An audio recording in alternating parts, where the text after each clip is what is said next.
Hi all, ഇന്ന് നമ്മളൊരു അടിപൊളി നത്തോലി പീരാട്ടോ തയ്യാറാക്കാൻ പോകുന്നത്. ഇതുവരെ ചെയ്ത് നോക്കാത്ത ആൾക്കാരുണ്ടെങ്കിൽ ഒരിക്കലെങ്കിലും ഒന്ന് ട്രൈ ചെയ്ത് നോക്കണം കേട്ടോ. അപ്പോൾ എങ്ങനെ നമുക്കിത് തയ്യാറാക്കാൻ നോക്കാം. അപ്പോൾ ഞാനിതവിടെ നത്തോലി നന്നായിട്ട് കഴുകി വൃത്തിയാക്കി വെച്ചിട്ടുണ്ട്. ഇനി ഇതിലേക്ക് നമുക്കൊരു അരപ്പ് ചേർത്തെടുക്കാം. അതിനായിട്ട് ഞാനിതാ തേങ്ങ എടുത്തിട്ടുണ്ട്. അതിലേക്ക് ഇഞ്ചി, ചെറിയുള്ളി, പച്ചമുളക്, വെളുത്തുള്ളി, അതേപോലെ തന്നെ കറിവേപ്പില ചേർത്ത് കൊടുക്കുന്നുണ്ട്. അല്പം വലിയ ജീരകവും അതേപോലെ തന്നെ കുറച്ച് മഞ്ഞൾപ്പൊടിയും കൂടി ചേർത്ത് കൊടുത്തിട്ട് നമുക്ക് മിക്സിയുടെ ജാറിലിട്ടിട്ട് ഇതൊന്ന് ക്രഷ് ചെയ്തിട്ടെടുക്കാം. പേസ്റ്റാക്കി അരയ്ക്കേണ്ട, ഒന്ന് ക്രഷ് ചെയ്തിട്ടെടുക്കാം. വെള്ളമൊന്നും ഒഴിക്കേണ്ട കേട്ടോ. അപ്പോൾ നമ്മൾ ക്രഷ് ചെയ്തെടുത്ത് വെച്ചിട്ടുണ്ട്. അത് നമ്മുടെ ഈ ഒരു മീനിലേക്ക് നമുക്ക് ചേർത്ത് കൊടുക്കാം. എന്നിട്ട് നന്നായിട്ട് നമുക്ക് മിക്സ് ആക്കി കൊടുക്കാം കേട്ടോ.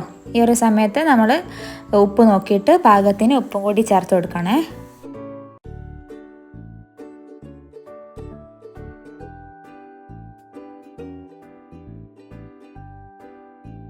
ഇപ്പോൾ നമ്മൾ നന്നായിട്ട് മിക്സ് ആക്കി കൊടുത്തിട്ടുണ്ട്. ഇനി നമുക്കിത് ഏത് പാത്രത്തിലാണോ ചേർത്ത് കൊടുക്കുന്നത് വെച്ചാൽ അതിലേക്ക് ചേർത്ത് കൊടുക്കുക. എന്നിട്ട് ഞാനിത് അവിടെ ഒരല്പം പുളിവെള്ളം കൂടി ഒഴിച്ചു കൊടുക്കുന്നുണ്ട് കേട്ടോ.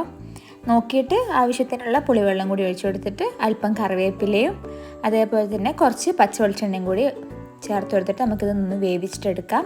ഒരു 10 മിനിറ്റ് കൊണ്ട് എന്തായാലും റെഡി ആയിട്ട് വരും കേട്ടോ. ലോ ഫ്ലെയിമിലിട്ട് കൊടുത്താൽ മതി. എന്നിട്ട് ഇടയ്ക്കിടയ്ക്ക് ഇതൊന്ന് മൂടി തുറന്നു കൊടുത്തിട്ട് ഇതൊന്ന് മിക്സ് ആക്കിയിട്ട് കൊടുക്കുക കേട്ടോ. മിക്സ് ആക്കുന്ന സമയത്ത് ആ ഒരു മീൻ നന്നായിട്ട് പൊടിഞ്ഞ് പോവാതിരിക്കാൻ വേണ്ടിയിട്ട് നന്നായിട്ട് ശ്രദ്ധിക്കണം കേട്ടോ. ഓവറായിട്ട് ഇങ്ങനെ കുത്തി ഇളക്കണ്ട, ചെറുതായിട്ട് ഇങ്ങനെ മിക്സ് ആക്കിയിട്ട് കൊടുത്താൽ മതി. ഇപ്പോൾ ആ ഒരു മീനിൻ്റെ അകത്തു നിന്ന് ആ ഒരു വെള്ളമൊക്കെ ഇങ്ങനെ ഇറങ്ങി വരുന്നുണ്ട്. എന്നിട്ട് ഇത് നന്നായിട്ടൊന്ന് വറ്റിയിട്ട് വരണം. അത് കുറച്ച് ലൂസായിട്ട് വേണമെങ്കിൽ അങ്ങനെ മതി, അല്ലെങ്കിൽ കുറച്ച് ഡ്രൈ ആയിട്ട് വന്നോട്ടെ.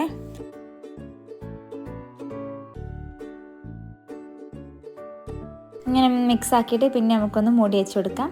വീണ്ടും ഇതേമാതിരി ഒന്ന് നന്നായിട്ടൊന്ന് വേവിച്ചിട്ടെടുക്കാം കേട്ടോ. ലാസ്റ്റ് നമ്മളിതിലേക്ക് ഒരല്പം പച്ച വെളിച്ചെണ്ണയും കൂടി ഒഴിച്ചു കൊടുക്കുക കേട്ടോ. അപ്പോൾ നമ്മുടെ അടിപൊളി നത്തോലി പീര ഇവിടെ റെഡി ആയിട്ടുണ്ട്. അപ്പോൾ എല്ലാവരും ഈ ഒരു രീതിയിൽ വീട്ടിൽ തയ്യാറാക്കി നോക്കാം കേട്ടോ. അതേപോലെ തന്നെ എൻ്റെ വീഡിയോ ഇഷ്ടപ്പെട്ടിട്ടുണ്ടെങ്കിൽ ചാനൽ മറക്കാതെ സബ്സ്ക്രൈബ് ചെയ്യുക, ലൈക്ക് ചെയ്യുക. Thank you.